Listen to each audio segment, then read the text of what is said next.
थेट दृश्य आपण पाहतोय। या ठिकाणी नाश्त्याची तयारी सुरू झालेली आहे।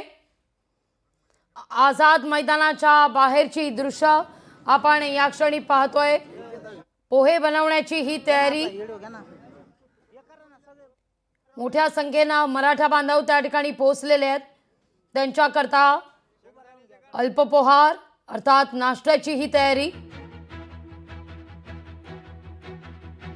मराठा आरक्षणाचं हे वादळ मुंबईत येऊन धडकत असताना नाश्त्याची तयारी आता या परिसरात केली जाते। रस्त्याच्या कडेलाच या ठिकाणी नाश्ता केला जातोय। पोहे बनवले जात असल्याची ही दृश्य आपण या क्षणी पाहतोय। एक्सक्लुसिव्ह दृश्य लोकशाही मराठीवर। 3 प्रतिनिधी सातत्याने क्षणाक्षणाची अपडेट आपल्यापर्यंत पोहोचवतायत। मीनाक्षी, नाश्त्याची ही तयारी ईस्टर्न फ्रीवे एक्सप्रेस वेवर या ठिकाणी आपण पाहतोय। निश्चितच लाघवी, आपण पाहतोय की राज्यातून आलेले जे मराठा बांधव आहेत आता मुंबईत पोहोचलेले आहेत। ईस्टर्न फ्रीवे सोडल्यानंतर आपण पाहतोय की यांचा ताफा जो आहे तो अडवलेला आहे आणि त्यानंतर एवढे तास उलटून नंतर मात्र आता भुकेची वेळ आहे। मात्र या ठिकाणी नाश्ता बनवला जात आहे। त्यामुळे एकूणच आपण पाहतोय ही संपूर्ण तयारी आपल्याला पाहायला मिळते। दादा, कुठून आलेला तुम्ही आणि आता? घाटा पिंपरी तालुका आष्टी जिल्हा बीड इथून आलेला आहेत। काय बनवलं जात आहे? पोहे बनवले जातात। रस्त्याच्या मध्येच तुम्ही आता हा संपूर्ण तुमचा ताफा अडवल्यानंतर तुम्ही नाश्ता बनवता? हो, आता 3 दिवस झाले आम्ही हातानेच बनवून खातो। आमचं 1 ते 1.5 महिन्याचं आम्ही किराणा संघ घेऊन आलेलो आहेत। सामान तुम्ही घेऊन आलेला आहात किराणाचं? पूर्ण सामान आणलेलं आहे आम्ही। काय घेऊन आलेला आहात? जेवढं आम्हाला खायला लागेल तेवढं आणलेलं 1 ते 1.5 महिन्याचं।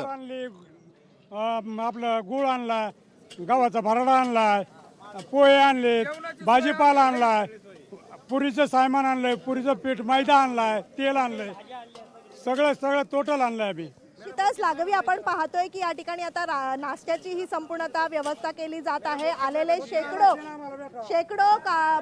बांधव जे आहेत, मराठा बांधव जे आहेत, त्यांना भूक लागलेली आहे कारण लांबचा प्रवास हा त्यांनी गाठलेला आहे आणि मुंबईत पोहोचलेले आहेत। त्यानंतर आता ही नाश्त्याची व्यवस्था, काय सांगाल, कुठून आलेला आहात आणि रस्त्याच्या मध्येच आता ही संपूर्ण ट्रॅफिक झालेली आहे, तुमचा ताफा अडवला आहे, त्यानंतर आता ही संपूर्णतः नाश्त्याची व्यवस्था?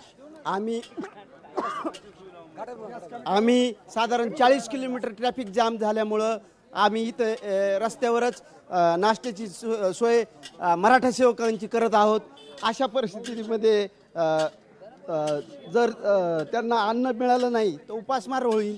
शासनाने आमची आंदोलनाची कसलीही आत्तापर्यंत दखल घेतलेली नाही। लोक रस्त्यावरच स्वच्छतागृह मांडलेलं आहे, कुठेही आम्हाला पिण्याच्या पाण्याची सोय शासनाने केलेली नाही। भारताच्या संविधानाने दिलेल्या आम्हाला अधिकारानुसार आम्ही आंदोलन करत आहोत।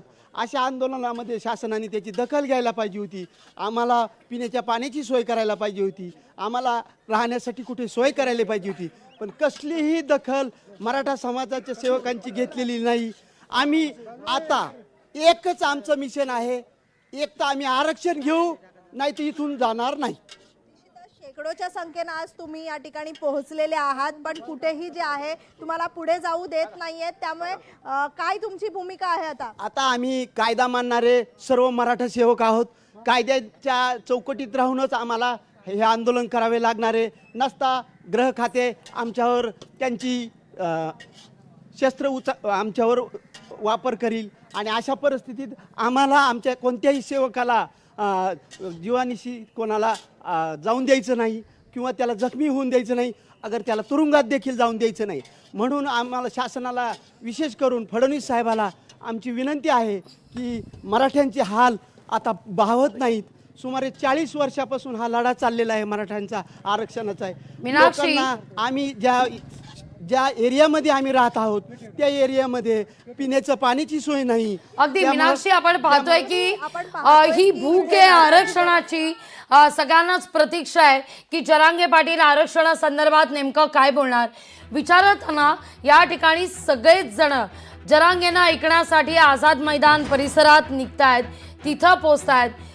काही जणांची टीम मात्र या ठिकाणी थांबलेली आहे। नाश्ता झाल्यानंतर साधारणतः किती वेळात आझाद मैदानावर पोहोचतील त्या ठिकाणी जरांगे पाटील कुठल्याही क्षणी बोलण्यासाठी उभे राहतील. मग प्रतीक्षा तर ती आहे, जरांगे काय बोलतायत हे सगळ्यांना ऐकायचंय. साधारणतः नाश्ता झाल्यावर किती जणांची टीम आझाद मैदानावर पोहोचेल?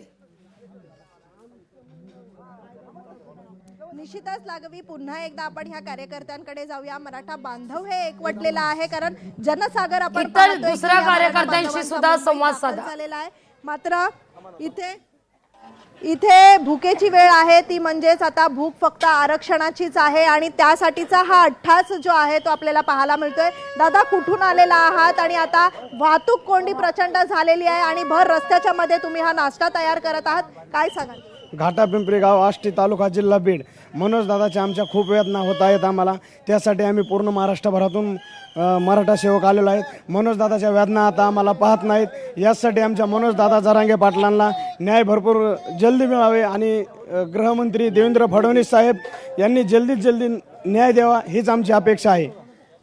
आपण पाहतोय की अनेक शेतकरी देखील यामध्ये आहेत. ज्या पद्धतीत आपण पाहतोय की संपूर्णतः या ठिकाणी ही नाश्त्याची व्यवस्था आहे. नाश्ता करून आता पुढे आझाद मैदानाच्या दिशेने हे सगळेच बांधव निघणार आहेत. काही आणखीन बांधव आहेत, मराठा बांधव, त्यांच्याशी बातचीत करूया. काय तुम्हाला बोलायचंय? आम्हाला रस्त्याच्या गडावरती गैरसोय करायची नव्हती. आम्हाला शासनाने आम्हाला इथं बांधून ठेवले. आमच्या काही बांधवांना भुका लागल्या, मग आम्हाला विलाज नाही. आम्हाला SP सर बोलले आम्हाला की तुम्हाला पुढे जाता येणार नाही. बरं ठीक आहे, आम्ही जाणार नाहीत पुढं, पण आम्ही पोटला खायचं काय? आमच्यासाठी दादा काही करायला तयार येतं, आम्ही तयार येतं, पण आमचे काही बांधवांना भूक लागली तर शासन काय म्हणलं, तुम्ही पुढं जायचं नाही, इथं स्वयंपाक करायचा नाही. म्हणलं आम्हाला तुम्ही जागा द्या. त्यांनी आम्हाला जागा दिली नाही. मग आम्ही पर्याय वास्ते काय केलं, आमचे सर्व मराठा बांधव हे काय म्हणले, बा आपण रस्त्यावर स्वयंपाक करू. आम्ही रस्त्यावर केला. मग आम्ही अन्न खायचं का नाही? आमच्या मुलाला तर अन्न भेटलंच नाही, आम्हाला भेटलं नाही. आम्ही करायचं काय नेमकं? मग असं वाटत नाही की कायद्याचं उल्लंघन तुम्ही करत आहात? कारण मुंबईमध्ये मोठ्या प्रमाणात वाहतूक कोंडी झालेली आहे, रहदारीचा रस्ता आहे मोठ्या प्रमाणात आणि त्याच रस्त्याच्या मध्ये आता तुम्ही उभी आहात. मॅडम, मी गोष्ट मान्य आहे तुमची. दादांनी 4 महिन्यापूर्वी तुम्हाला अल्टिमेट दिलं सरकारला की आमचं तुम्हाला तुम्ही आम्हाला आरक्षण द्या. सरकारने दिलं नाही. दादांनी 2 महिन्यापूर्वी सांगितलं होतं की आम्हाला तुम्ही आरक्षण द्या. सरकारने दिलं नाही. मग शेवटी दादांनी काय सांगितलं, शेवटी मी येणार आहे मुंबईला 27, 28, 29, तोपर्यंत तुमची बैठक घ्या, आम्हाला तुम्ही न्याय द्या. तरी सरकारने दादाशी कसा समन्वय केला नाही. शेवटी आम्ही मुंबईला आलो. सरकारने आमची खाण्यापिण्याची सोय केली नाही, कोणतीच सोय केली नाही. मग आम्ही पर्याय काय करावं? आता तुम्ही नाश्ता करून इथेच थांबणार आहात का आझाद मैदान? आझाद मैदान. आम्ही आजच्या दिवस दादा उपाशी नाहीत, आम्ही उपाशी नाहीत. 10:30 नंतर दादा उपाशी, आमचा समाज सगळा उपाशी. जोपर्यंत दादा मुंबई तोपर्यंत मुंबई मराठा.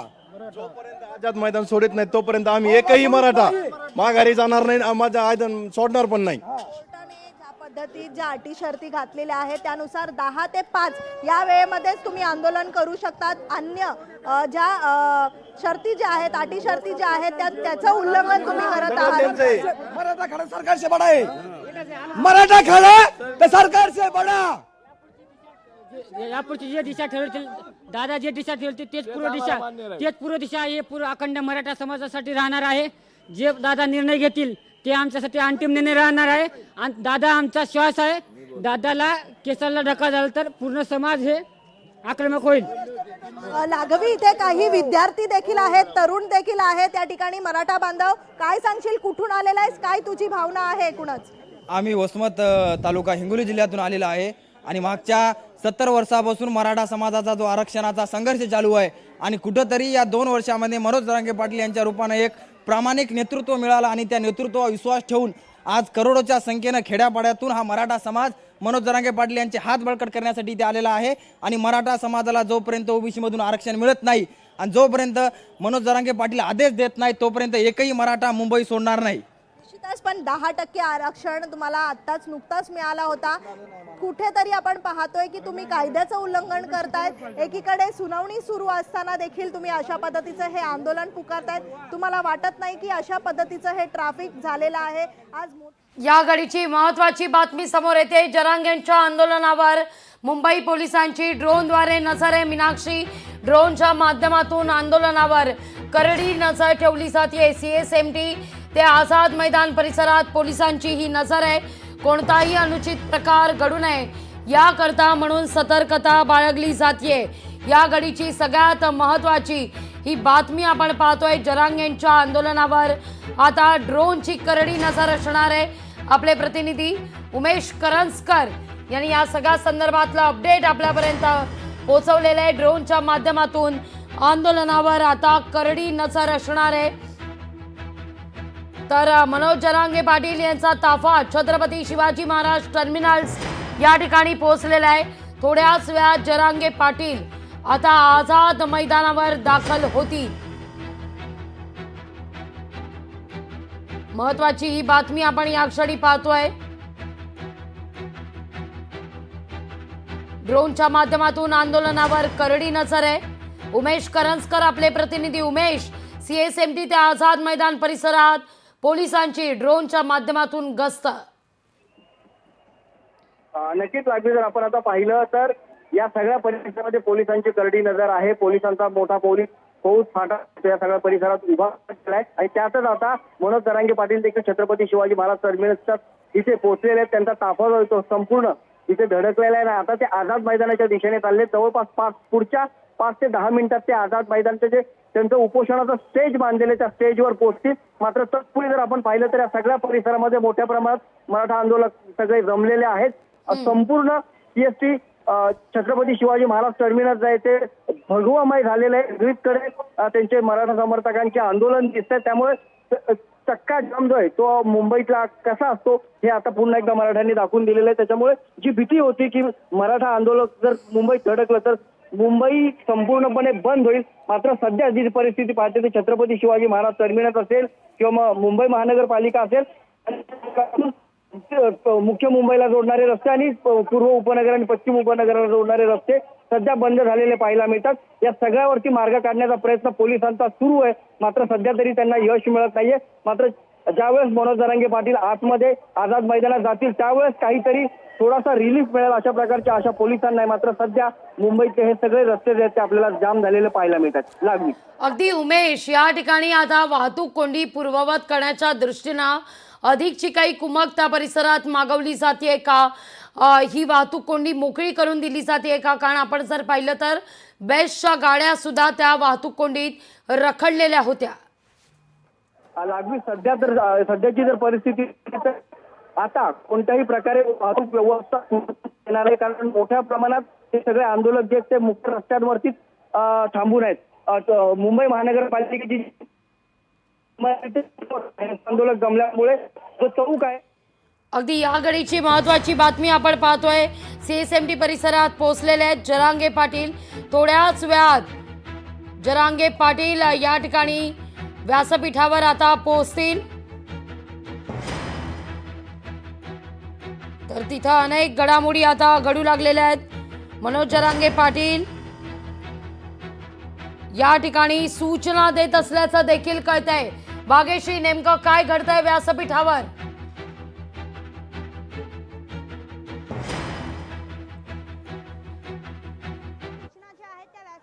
देण्यात येत आहेत. आपण बघितलं की एवढ्या वेळ हे सगळे बसलेले आंदोलक आहेत ते आता उभे राहिलेले आहेत आणि हे जे उभे राहिले ते ह्याचसाठी राहिलेले आहेत की मनोज जरांगे पाटील आल्यानंतर त्यांना अभिवादन करायचं, त्यांचं स्वागत करायचं. यासाठी हे सगळे आंदोलक आहेत ते आता उभे राहिलेले आहेत. इतक्या वेळ शांत बसलेले हे आंदोलक आता उभे राहिलेत. कोणत्याही क्षणी मनोज जरांगे पाटील आझाद मैदानात दाखल होतील आणि एकंदरीत जर बघितलं तर माहोल आपण प्रचंड असा माहोल तयार झालेला आहे. प्रचंड गर्दी जी आहे ती आहे आणि सगळे सांगतायत खाली बसा असं देखील सांगतात. मात्र काहीही अजूनही आंदोलक ऐकायला तयार नाहीये. घोषणा देण्यात येत आहेत. एक मराठा दृश्य भाग्यश्री आपण या क्षणी पाहतोय. जरांगेंची गाडी ही आता आझाद मैदान परिसरात पोहोचल्याची दृश्य. जरांगे पाटील त्या ठिकाणी दाखल होत आहेत. एक्सक्लुझिव्ह दृश्य लोकशाही मराठीवर आपण या क्षणी पाहतोय. काही क्षणात आता जरांगे पाटील हे व्यासपीठावर पोहोचतील. जरांगेंना पाहण्याकरता त्यांची छबी मोबाईल कॅमेरा टिपण्याकरता आंदोलकांचे हात आपसूक उंचावलेले आहेत. एक मराठा लाख मराठाच्या घोषणा या ठिकाणी दिल्या जात आहेत. भाग्यश्री, भेट आहेत। आता आपण बघतो की बसलेले उभे राहिलेले आंदोलक पुन्हा एकदा बसलेले आहेत आणि सगळ्यांनी खाली बसा या सूचना ज्या ऐकल्या आहेत त्या पाळलेल्या पाहायला मिळत आहेत। मनोज जरांगे पाटील केव्हाही येतील आणि त्यांचं स्वागत करण्यासाठी हे आंदोलक खरं तर उभे राहिले होते, मात्र आता आपण बघतोय की हे सगळे आंदोलक जे आहेत ते आता खाली बसलेले पाहायला मिळत आहेत पुन्हा एकदा। आणि मनोज जरांगे पाटील या क्षणी कोणत्याही क्षणी इथे दाखल होतील। प्रचंड माहोल आहे, प्रचंड सगळा माहोल आहे तो तयार झालेला पाहायला मिळतो आणि बसलेले लोक आहेत त्याहून अधिक उभे राहिलेले लोक देखील पाहायला मिळतात। दोन्ही मैदानं आहेत ती घेऊ शकतो अशा पद्धतीच्या सूचना पोलिसांनी दिलेल्या होत्या।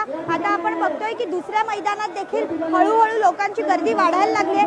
आझाद मैदान तर पूर्ण भरलं, मात्र दुसऱ्या मैदानात देखील लोक आता हळूहळू जमायला लागलेली आहेत। प्रचंड मोठ्या प्रमाणात या जी गर्दी आहे ही झालेली पाहायला मिळते। मुंबईसह अन्य संपूर्ण राज्यातून इथे लोक एकवटलेली आहेत। ओबीसी मधनं आरक्षण द्या ही एकच मागणी या सगळ्यांची आहे। आता यांच्या या मागणीला यश येणार का हे बघणं महत्त्वाचं ठरणार आहे। व्हिडिओ जर्नलिस्ट आदित्य देसाईसह मी भाग्यश्री प्रधानाचार्य। भाग्यश्री, अशाच तुम्ही आमच्या समवेत जोडल्या राहा। आपण हा माहोल पाहतोय आझाद मैदान परिसरातला, त्या ठिकाणी जोरदार घोषणाबाजी केली जाते। कोणत्याही क्षणी जरांगे पाटील हे व्यासपीठावर पोहोचतील आणि उपस्थितांना संबोधित करतील। 10 ते खरं तर 9 ते 6 इतकीच वेळ आहे आंदोलनाकरता। 1 दिवसाचीच परवानगी या ठिकाणी देण्यात आलेली आहे। परिसरात पोलिसांचा तगडा बंदोबस्त, तर तिथं मुंबईतही ट्रॅफिक जाम झालेला आहे। सकाळपासून आपल्या प्रतिनिधी मीनाक्षी म्हात्रे, भाग्यश्री प्रधान आचार्य आणि उमेश करंजकर तीनही प्रतिनिधी सातत्याने यावर नजर ठेवून लोकशाही मराठी ऐका, पहा, जागरूक रहा।